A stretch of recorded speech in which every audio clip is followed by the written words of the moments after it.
Everybody say, trust God.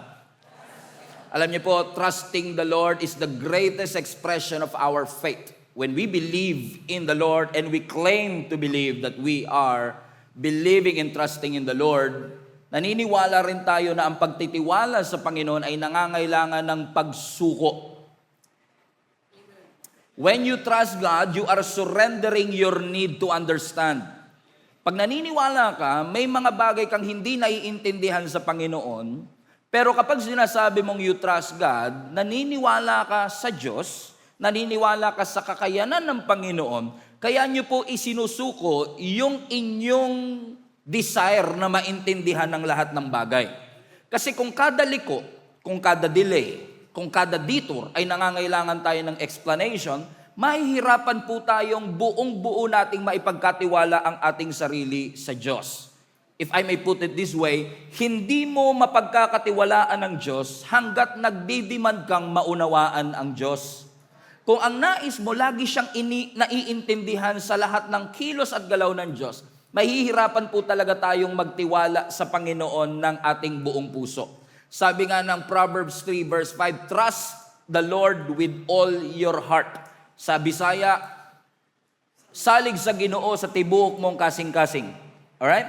Trust the Lord with all your heart because trusting God is very important because our life will not always explain itself. Kaya kailangan mo magtiwala sa Diyos kasi may mga season sa buhay mo na darating na mako-confuse ka. May mga timing na parang ang bagal-bagal. May mga pintuang parang laging nakasarado. Pero nire-remind tayo ng Panginoon ngayong araw na ito na ang Diyos ay may nakikita na hindi mo nakikita. In fact, kung titignan niyo po ang Biblia, makikita niyo na minsan ang mga ruta na gusto ng Diyos na tahakin natin ay hindi lagi pinakamabilis, hindi laging pinaka-efficient, hindi laging pinaka-logical. In fact, kabaliktaran. Minsan yung ruta ng Diyos laging mahaba, minsan yung ruta ng Diyos laging mabagal, at kapag titignan mo, napaka-inefficient. But again, may nakikita ang Diyos na hindi nakikita ng tao, kaya kailangan nating magtiwala sa Kanya. Okay, yan po ang context ng Exodus 13. Ang Exodus 13 po, ikinento po sa atin itong nation of Israel nakakalaya lamang po mula sa generation of slavery mula sa Ehipto. Now, kung last Sunday pinag-usapan natin ang isa sa pinakamatinding milagro na ginawa ng Diyos, kung saan hinati ng Lord ang dagat na pula. You still remember kung kayo po'y nandito, no? Hinati ng Panginoon yung Red Sea para sila ay makatawid. Na imposible. Sa English, impossible. Okay? So yung Red Sea, impossible at impassable. Walang makakatawid talaga. Imposibleng matawid. So ibig sabihin, ito ay isa sa mga highlight ng deliverance ng Panginoon sa kanila sa Exodus 14. But you have to understand, we are now in Exodus 13. At agree ba kayo, bago 14, 13 muna. So, ibig sabihin, kung yung Exodus 14, hinati yung dagat na pula, sa Exodus 13, hindi pa nangyayari yun. So, ibig sabihin, pag tinignan mo yung buong context, lumaya ang nation of Israel, pero wala pang kahit anong dramatic na miracle na nangyari sa kanila. Wala pang Red Sea, wala pang manna from heaven, wala pang water from the rock, wala pang Jericho wall na bumagsak.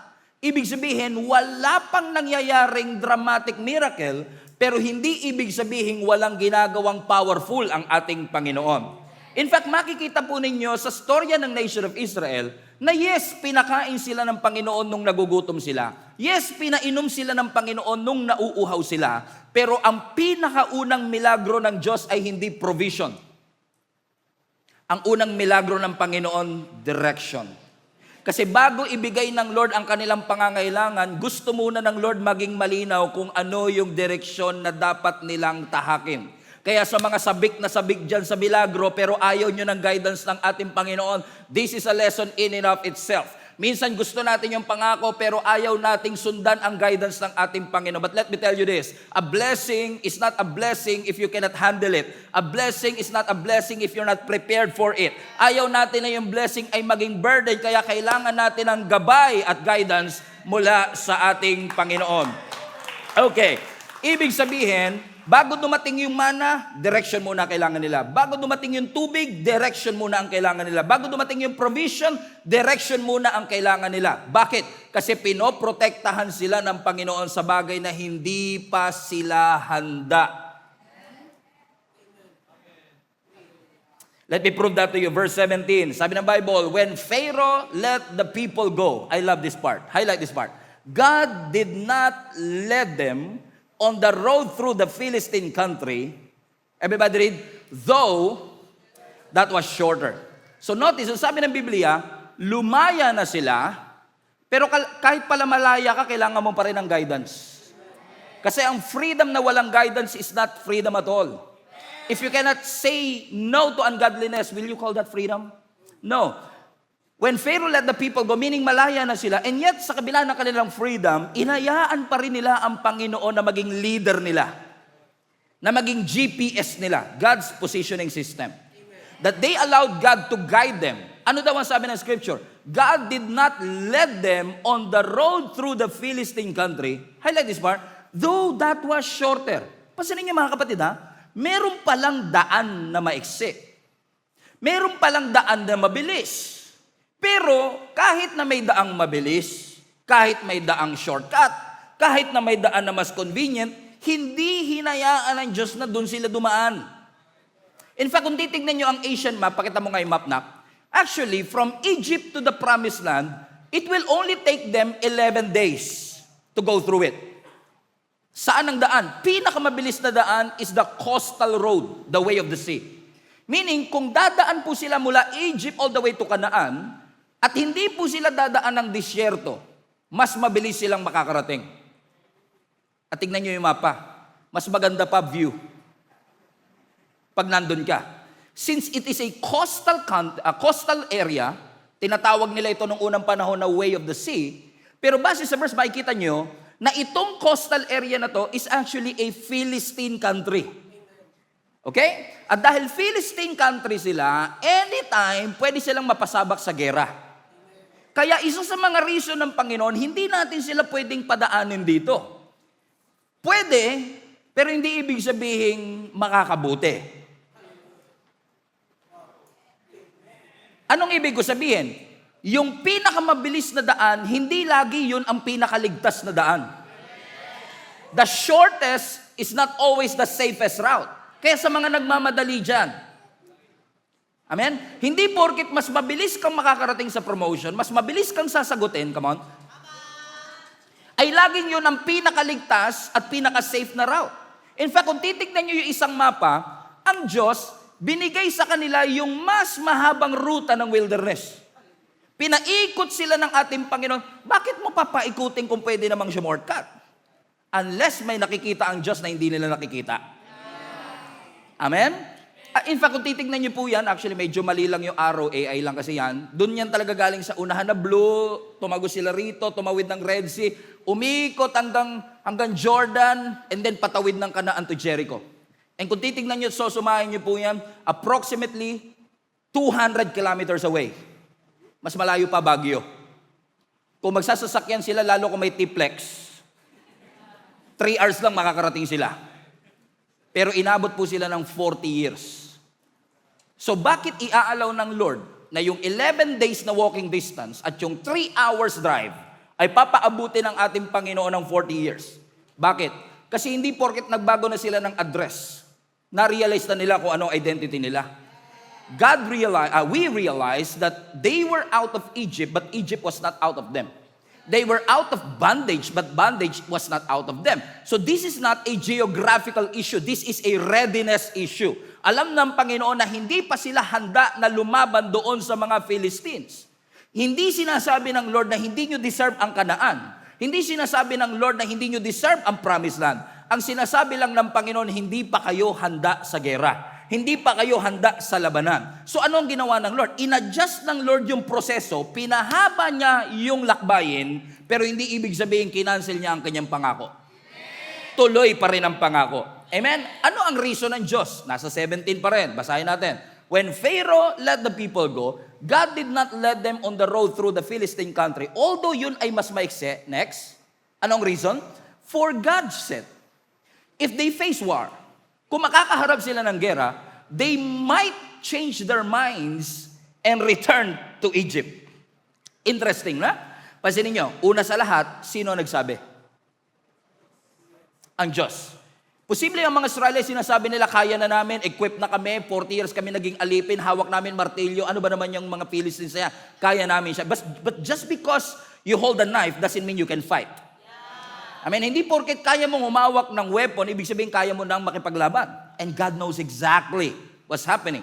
Kaya ang sabi ng scripture, Diyos mismo ang nagsabi, teka lang, wag natin silang padaanin sa mas malapit na ruta kasi kapag sila'y naka-encounter ng gera, kasi yung way of the sea is actually a Philistine country, pwede silang ma-discourage, magbago ang isip at bumalik ng Egypt.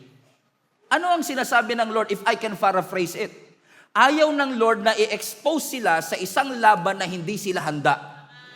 And that was not cancellation of the promise. That was not a rejection of the promise. That was mercy at work.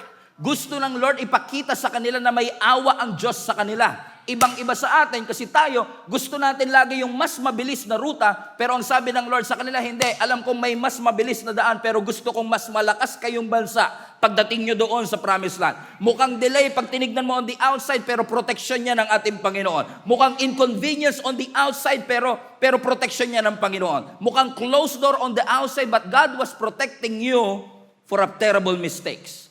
May nakikitang battlefield ang Panginoon na hindi ka pa ready, so trust the Lord with the route. Pag tinignan mo yung promotion, appealing, gusto mong kuhanin agad, and yes, that promotion is good, but are you ready for the pressure? Yes, that relationship looks appealing. Ang ganda niya, ang pogi niya, feeling ko bagay kami. Pero just because you want that relationship, it doesn't mean you are ready for the responsibility. Many years ago, dito sa church, doon pa sa lumang church natin, habang naglalakad ako, meron ako nakitang isang Alive Kids member natin na nagbubukas ng magazine na pang-wedding. Ano yung magazine na pang-wedding? Ano kapag kasi nagbabasa ka ng magazine na pang-wedding, kahit wala ka pang jowa, gusto mo na magpakasali. O, kasi nga, pag tinignan mo, ang ganda ng wedding gown, ang ganda ng wedding cake, ang ganda ng mga paraphernalia, so to speak, para ikaw ay maigasal. And pagdaan ko, sabi niya sa akin, Pastor Stephen, I want to get married na at the age of 3. 3 years old. And yet, pag tinitignan niya yung magazine, parang gusto niya na magpakasal. Alam niyo kung bakit? Kasi pag tinitignan mo yung picture ng wedding, parang ang ganda tignan. Pero hindi niya nare-realize yung responsibility of getting married. So minsan, attracted tayo sa picture ng wedding, sa picture ng relationship goals, pero alam ng Lord kung ready ka na for the responsibility. And sometimes God would preempt or block, no? Hahadlangan ng Panginoon yung mabilis na ruta, yung mabilis kang sagutin. Come on now. Parang walang mga single dito Amen. Para ma-realize mong hindi ka pa ready for the responsibility, what God is trying to say is this, totoo ang pangako ng Panginoon, pero teka lang, ready ka na ba sa proseso? Yung iba naman, alam kong ready na kayo. Bilisan nyo naman.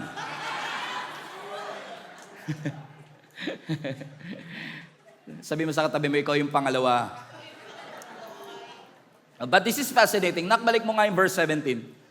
Kung titingnan yung verse 17, sabi na scripture, when the Pharaoh let the people go, watch this, God did not lead them on the road through a Philistine country. So one of the reasons kung bakit hindi inalaw ng Lord na tumawid sila, because that way of the sea is actually a Philistine territory. Fasten your seatbelt. Now, Philistines. If you know your Bible, alam nyo na ilang beses nakalaban ng mga Israelites ang Philistines. I mean, this is in Exodus chapter 13, but many books later, alam natin that Samson fought the Philistines.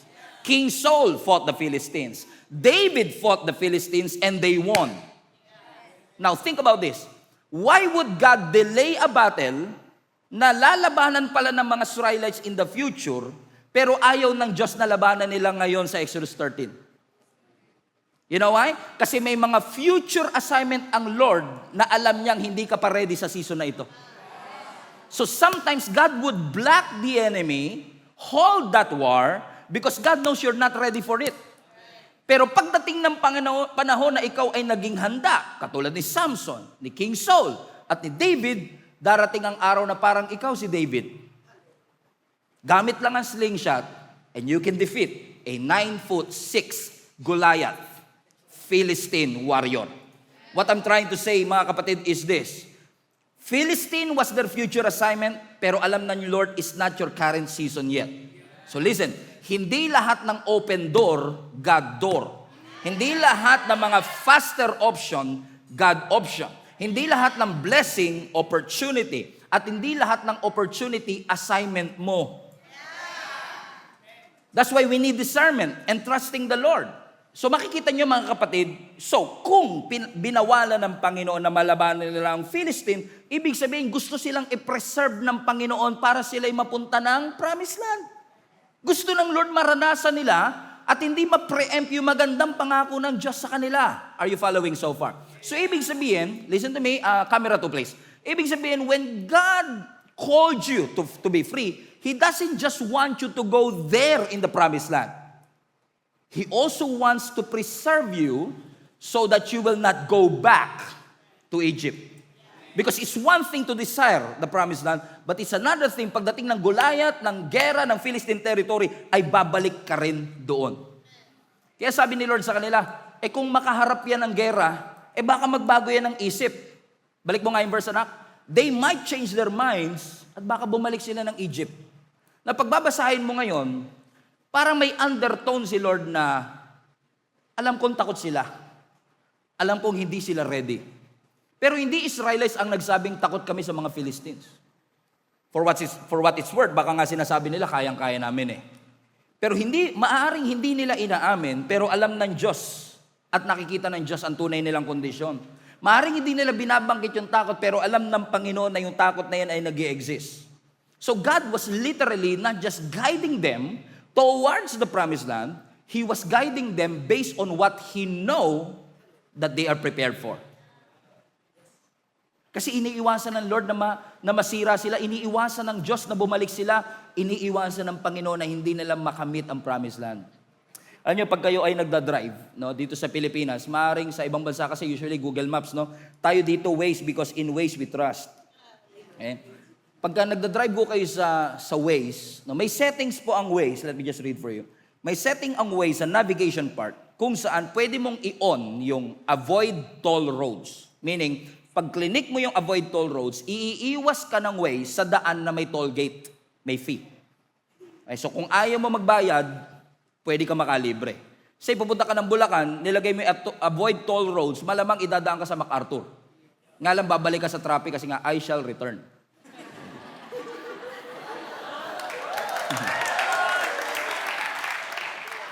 Balik kayo sa history.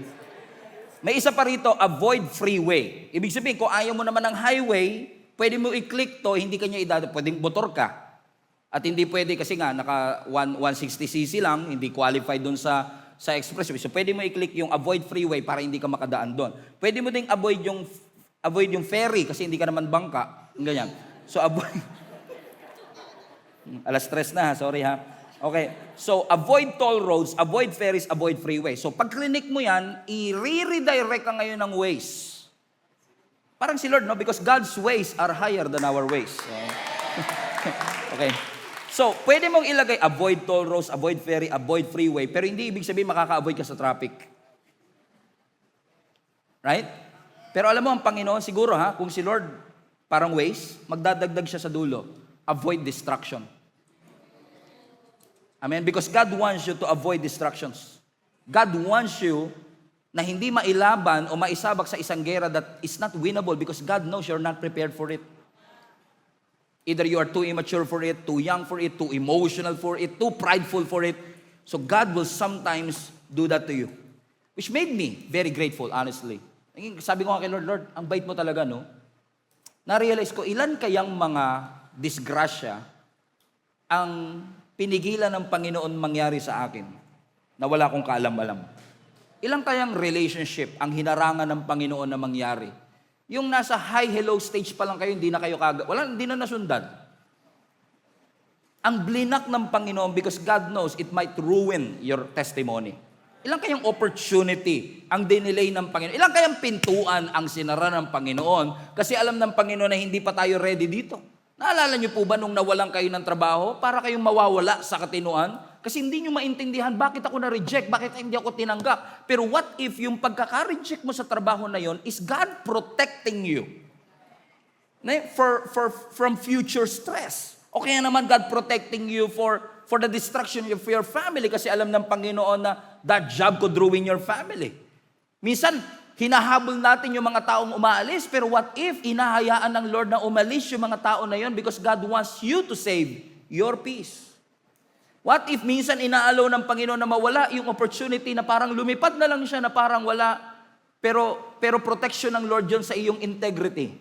What if sinara talaga ng Panginoon yung pintuan, dinelay talaga yon because He wants to save your calling? Sa unang tingin, parang bumabagal ka, parang nauuna sila, parang pakiramdam mo malaking setback. Pero sa mata ng Diyos, He is saving you. Delay is not denial. Amen? If God allowed it to be delayed, hindi ibig sabihin cancel na ang pangako. He's not denying you of the promised land. Amen? Yun nga lang gusto ng Lord that you are ready and prepared kasi maganda ang pera. Shout out sa mga may gusto ng pera. Amen? Baka nagtitake notes yung angel, marinig kayo. Money is good. Sabi nga natin, we need cash. Money is good, pero kung yung pera naman, pag nakuha mo too early, ay magpi-finance ng weakness mo sa gambling, weakness mo sa pornography, sa babae. Come on now. Why would God allow it to happen in the first place? Maganda siya, pero pag immature ka to handle it, baka lumipad lang to at ang ending magkautang-utang pa tayo. Maganda ang promotion, pero pag masyadong maaga, baka mag-create ng pride at lasunin ang iyong puso. Maganda ang influence, pero ready na ba tayo? Kasi pagka ikaw ay may influence, lahat i-scrutinate and it becomes your insecurity. Are you getting what I'm saying, mga kapatid? Marriage is good. Relationships are good. Pero pag masyadong maaga, pwedeng mag-cause ng unnecessary pain. Hindi porke kasi ready na tayo sa stage, ready na rin tayo sa criticism.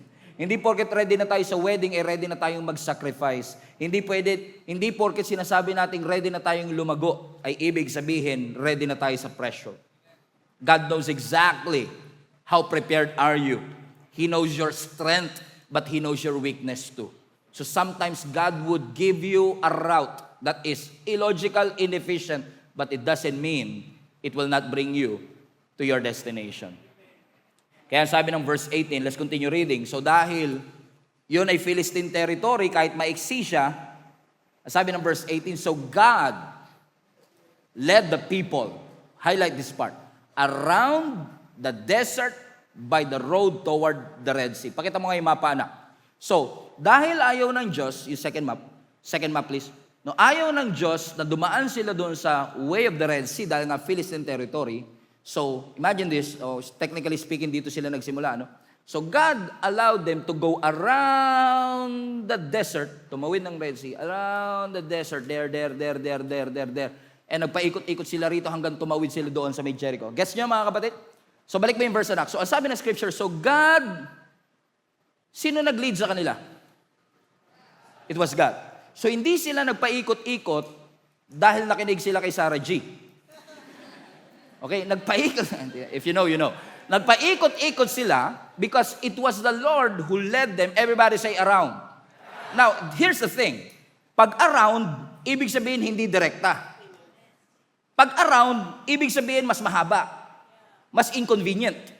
Ibig sabihin, if you will go around, it takes more time. And if it takes more time, it feels like inefficient yung ruta. It feels like nagsasayang kami ng gasolina. Nakakahiya pa dun sa mga kalaban namin. Bakit? Kasi going around feels like sometimes, balik mo yung mapa, anak, going around sometimes feel like you're wasting your time. Why would we spend 40 years for a 200-kilometer journey? It looks like a wasted time. But let me tell you this. A surrendered season to God is not a wasted season. Basta yung season, surrendered sa Diyos, ibinigay sa Diyos, lalong-lalo na kung led by God. It's not a wasted season. Mas mahaba ang ruta, pero mas matalino yung ruta na yan. Amen? Mas mabagal yung ruta, pero yung purpose ng Diyos mas malalim. Kasi alam ng Diyos, wala na sila sa Ehipto, pero yung mindset ng slavery nasa kanila pa rin. At pagdala-dala nila yung mindset na yan ng slavery doon sa Promised Land, ituturing nilang Egypt ang bagay na pangako ng Panginoon.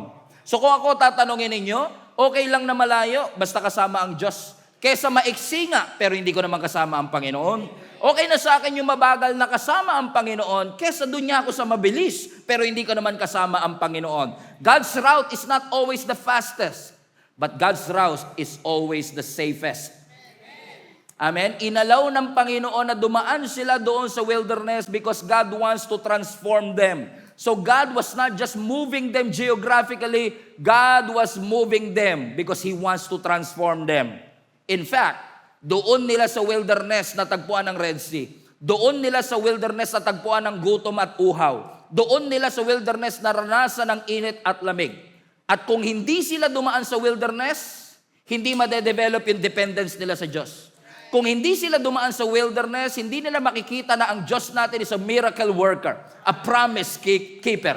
That even though you don't see it, God is working. Even though you don't feel it, God is working. Why? Because doon sa wilderness, nakita nila na tinuruan sila na sumunod sa Diyos. Doon sila natutong mag-worship. Doon sila natutong maging pasensyoso. Kasi sa Egypt, ang sinusunod nila, paraon. Sistema ng paraon. Sistema ng Egypt. Kung anong oras gusto ng Egypt gumising sila, doon sila gigising. Pati worth nila, dinidiktahan ng Egypt. Pero doon sa wilderness, ang identity nila is attached to God's presence. Sa Egypt, pag iinom sila, doon sila pupunta sa river ng Nile. Pero sa wilderness, kahit walang pure gold. Nag-provide ang Diyos ng tubig gamit ang bato. Because God says in Isaiah, your God has the power to make rivers in the desert. Can you just appreciate that? Rivers in the desert. Come on now. Because walang imposible sa ating Panginoon. Sa Egypt, controlled ang schedule nila ng slavery. Pero sa wilderness, every steps are ordered by God. Because God was with them. Kaya nga sabi ng Lord, sabi ni Moses sa kanila years later, nung nandun na sila sa kalagitnaan ng wandering in the wilderness, sabi ng Deuteronomy chapter 8 verse 2, remember, everybody say remember? Remember how the Lord your God led you all the way in the wilderness these 40 years. If I may rephrase, i-contextualize natin, do you remember how the Lord led you all the way in the pandemic for 3 years? Do you still remember that moment? Do you still remember noong 2020, sabik na sabik ka sa Word of God? Do you still remember that moment that you are desperate for survival? It was the same instant na sinasabi ni Moses, teka lang, alam kong puro blessing na nakukuha nyo ngayon, pero naaalala niyo yung mga panahong nasa wilderness tayo? At kung paano tayong tinulungan ng Lord na makasurvive for 40 years? Look at the screen. For what reason? Next slide. To humble and test you in order to know what was in your heart. What does it mean? Hindi nagpa-power trip ang Diyos. Nung sinabi niyang, sige, magpakasasa kayo sa wilderness. No, may purpose ang Diyos. The purpose is deeper. And that purpose is what? God wants to humble them. God wants to test them because those circumstances will reveal your heart. Storms in your life will reveal what's in your heart. Challenges in your life will reveal what's in your heart. And those wilderness experience was God's way of humbling and testing what's in their heart. Ibig sabihin, hindi sinayang ng Panginoon yung wilderness season. Ginamit niya yung wilderness season para i-reveal ang tunay na laman ng puso nila. Di ba nakakilala ka sa Panginoon sa panahon ng pandemic?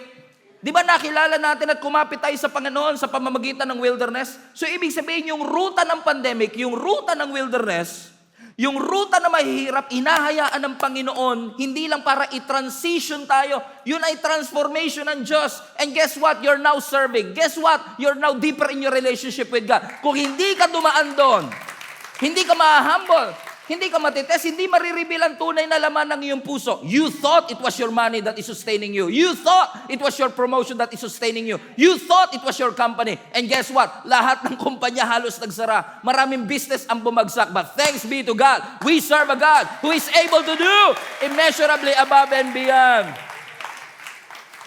Mabilis lang kasing lumabas ng Egypt. Ang pinakamahirap na part, ang pinakamabagal na parte yung transformation ng puso nila. Amen. Madaling tanggapin si Lord. Lord, tinatanggap kita bilang Panginoon na tagapagligtas. Pero mahirap maging kamukha ng ating Panginoong Yesus. Because deliverance can happen in a moment. But the development requires a process. So if you're just looking for, Lord, ilabas mo kami mula sa Egypt, that's deliverance. But development happened in the wilderness. And it took them 40 years. Maybe it will take you 5. Maybe it will take you 3. We don't know. Pero alam ng Diyos kung kailan ka handa, kung kailan ka ready. Minsan kasi gusto natin makita, Lord, pwede maipakita mo na yung buong plano? Now think about this. Kung pinakita ng Lord, bago sila lumabas ng Egypt, by the way guys, aabutin kayo ng 40 years. Do you think, lalabas pa sila ng Egypt? Ba't pa kami lalabas kung aabutin kami ng 40 years? Who knows? For what is worth, lahat nung lumabas na yun, namatay naman eh. Ang naiwan lang si Caleb and Joshua eh. So technically speaking, sinasabi niya, lalabas kayo pero mamamatay kayo dyan. Kung ipapakita ng Lord yung buong plano, yung buong blueprint, aatras sila in the first place. Kasi yun ang gusto natin. Pero minsan ng Diyos, hindi niya papakita yung buong blueprint. Pero ipapakita niya ano yung next step. Naalala ko nung kinasal kami ni Jenny. No? Married na kami for more than 13 years. Ang pinakamagandang babae sa balat ng lupa, ladies and gentlemen. Naalala ko nung kinasal kami, no? Tinanong ako ni Tatay Tony. Sabi niya, Stephen, tinatanggap mo ba si Jenny bilang iyong asawa sa hirap at ginawa, sa dusa at ligaya, in sickness and in health, until death do you part? I do. Sakit kagad ako, I do eh. Baka magbago pa isip eh. Kung pwede nga lang umpisa bago mag-entourage, yun na kagad eh. Di ba? Mas maganda sana. Pero nakakapagtaka nung kay Jenny na, ang bagal. Sabi, Jenny, tinatanggap mo ba si... Parang nagbababala siya. Sure ka ba rito sa papasukin mo? Kilala mo ba yung Steve? Pero nag-I do naman siya. Kahit hindi namin alam kung ano pwede namin pagdaanan. Kahit hindi namin alam kung ano yung mga challenges that we're about to face. Na kung tutusin, if the Lord showed it to us before we said I do. Now think about, imagine ninyo, halimbawa, Stephen, tinatanggap mo ba si Jenny bilang iyong asawa sa hirap at ginawa, sa dusa at ligaya, until death do you part? But wait, biglang may lalabas na angel. At sasabihin, this is last. At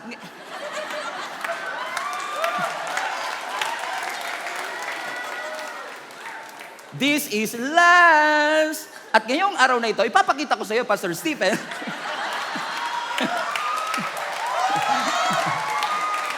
kung ano ang mga pagdadaanan ninyo sa loob ng 5 taon. I mean, come to think of it, if that happened before we said I do, maaaring hindi kami nag-I do in the first place. That's why you call it commitment. Bakit ka magsisettle sa lalaking hindi kayang i-define ang commitment?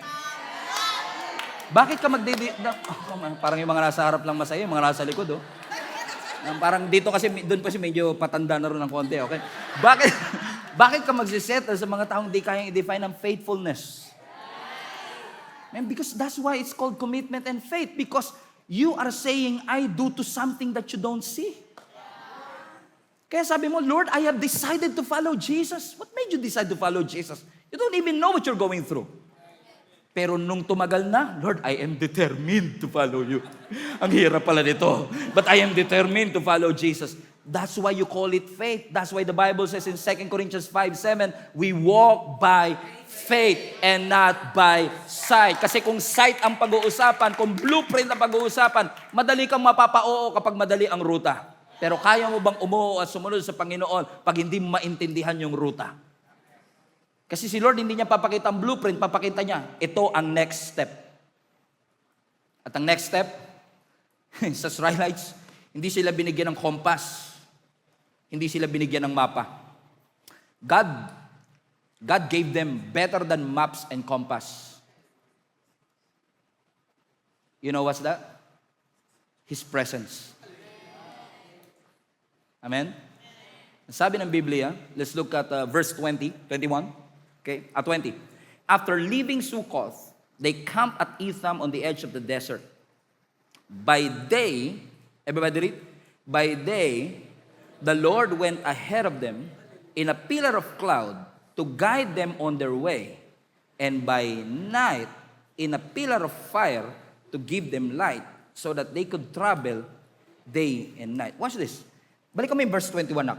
By day, the Lord went ahead of them in a pillar of cloud. Meaning, it was the Lord Himself who became a pillar of cloud by day. And then, a pillar of fire by night. Same presence, different expression. Same presence, different manifestation. Kasi kung naiinitan sila, here comes the pillar of cloud. If they need guidance, here comes the pillar of fire. Kasi kung kandila lang yon, kahit sobrang dilim, pag kandila, makikita mo naman. Pero for 600,000 people, hindi mo makikita. Ang liit na masyado. That's why God, in essence, fabricated a new navigation system, which is called GPS, God's Positioning System. Kasi sabi na Scripture, every time siguro napapagod sila, nahihirapan sila, pagtingin lang nila sa ibabaw at makikita nila yung pillar of fire. That is a visible reminder for all of them na hindi sila pinabayaan ng Diyos, hindi sila kinalimutan ng Panginoon, at hindi sila inabandon ng ating Panginoon. Amen? So kung kailangan nyo ng pillar of fire by night, here comes the presence of God. Kung gusto mo na pillar of cloud by day, here comes the presence of God. Kaya nga, nung tinawag si Moses, di ba? Ang sabi ni Moses, kapag tinanong po ko ng Paraon, kung sino ang nagsugo sa akin, ano isasagot ko? Ang sabi ng Lord, isagot mo sa kanila, I am that I am. Pag sinagot ko po yan, masasampal ako. Ano ibig sabihin ng I am that I am? What does it mean? I am that I am is like a blank check. You need healing? I am your healing. You need deliverance? I am your deliverance. You need freedom? I am your freedom. You need breakthrough? I am your breakthrough. So that's why His presence become a pillar of cloud if they need shade, and become a pillar of fire if they need heat.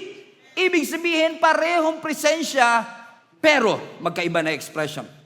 And here's the greatest thing about this. Verse 22. And neither the pillar of cloud by day, nor the pillar of fire by night left its place in front of the people. What does it mean? Hindi sila iniwan ng Diyos. If they feel lost, here comes the pillar of cloud and pillar of fire. Meaning, yung presensya ng Diyos hindi lang kasama nila. Yung presensya ng Diyos ang nagsilbing ways nila. When to turn, what to do, when to walk, when to stay. Notice in front of them, not behind them. Because God was not just your memory. Not beside them, because God is not just your comfort. It was in front of them, because God is their navigation system. God is their guide. God is their guide. And I know, many of you needs guidance in this house. Marami sa inyo nangangailangan ng anong guidance? How can I decide for this specific challenge or situation that I am in? But God wants to remind each and every one of you, if you hold on to the Lord, if you trust the Lord, He is your guide. Sa panahong natatakot ka, kasama mo ang Panginoon. Sa panahong takot ka, kasama mo ang Panginoon. Sa panahong pagod ka, kasama mo ang Panginoon. Sa panahong parang ang tagal-tagal ng ruta, ang tagal ng promotion, ang tagal ng breakthrough, ang tagal ng miracle, ang tagal na pagalingin ka ng Panginoon, He was there. So God's presence was in front of them to remind them, you can trust me. You can trust God's route.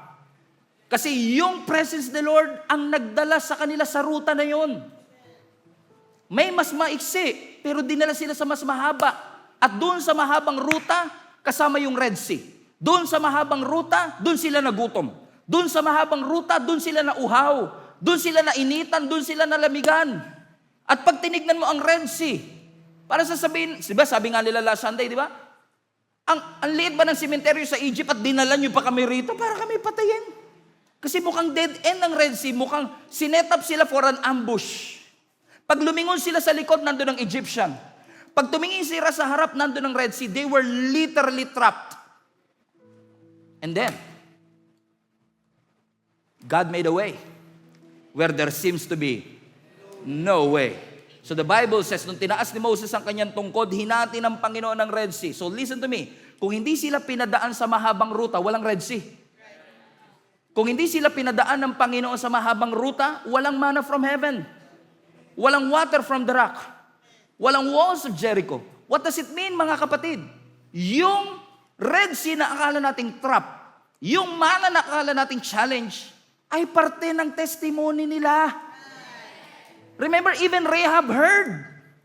Narinig ni Rahab, we have heard what happened to you. In Joshua chapter 2, we have heard what happened to you nung kayo ay niligtas ng Lord sa Red Sea. Even the non-believers were able to hear the magnificent thing that God did. So, kung hindi sila inalaw ng Lord na dumaan sa mahabang ruta, wala silang testimonying pangahawakan. Kung hindi ka idadaan ng Lord sa wilderness, sa sakit, sa tragedy, sa difficulty, wala kang magiging testimony. Amen. So, I believe with all my heart, if you will trust God's route, yung paghihirap na pinagdadaanan mo ngayon ay magiging testimony mo years from now. Hindi ka pinapahirapan ng Diyos, hinahayaan ng Lord na dumaan ka sa challenge and difficulty because someday, somehow, yung parehong challenge na dinaanan mo ay parehong magiging source ng iyong testimony. It is now a test, but when you trust God's route, it will become your testimony. It is now a mess, but if you will trust God, your mess will become your message. Your test will become your testimony. Hallelujah! If you will trust God's route. Sabi mo sa katabi mo, trust God's route. Pagkatiwalaan mo, amen, hindi tinanggal ng Lord ang Red Sea kasi parte yun ng ruta. Yun ang testimony nila. So I don't know who is this for. Sarado ba ang pintuan? That is going to be part of your testimony. Unexpected man ang delay, that is going to be part of your testimony. Mabagal man ang season, magiging parte yan ng testimony mo. God is not blocking the route. It's part of the route. Kasi pag dumaan ka sa shortcut, mas mabilis. Pero hindi ka mahuhubog. Pag dumaan ka sa shorter route, mas madali, pero hindi mo makikilala ang Diyos. Kapag iniwasan mo yung sakit, di maiiwasan mo yung milagro. That's why God would intentionally allow you, pero hindi ka niya iaalaw na dumaan doon na hindi ka niya kasama. Because every time you look up and you see that pillar of cloud by day and pillar of fire by night, it is a reminder. Yes, God allowed me to go through the wilderness, but every time I look up, when I look to the heavens, I ask, where does my help come from? My help comes from the Lord. It is a reminder for you, my friends and family, na hindi ka pinabayaan at iniwan ng ating Panginoon. Hindi ba totoong-totoo ang Biblia? Sabi ng Hebrews, I will never leave you. I will never forsake you. I will never abandon you. In fact, let me be accurate. In the Greek, yung sinabing, I will never leave you, is 5 times ng intensity. So in the Greek, it was actually like this. I will never, never, never, never, never leave you. I will never, never, never, never, never forsake you. I will never, never, never, never, never abandon you. You are going through a wilderness right now, but I'm still with you. Look in front of you. There's a pillar of cloud by day. There's a pillar of fire by night. I'm still here. Even though you walk through the valley of the shadow of death, you should not be afraid. Why? Because God is with me. He is with you. Sabi mo sa katabi mo, God is with you. God is with you. God is with you. God is with you. Hindi ka lang dinadala ng Lord sa Kanaan, hinahanda ka ng Panginoon sa Kanaan. Hinahanda ka ng Lord sa promised land. Would you trust Him? Would you trust His route? So now, are you willing to change your prayer right now? And say, Lord, not my will, not my way.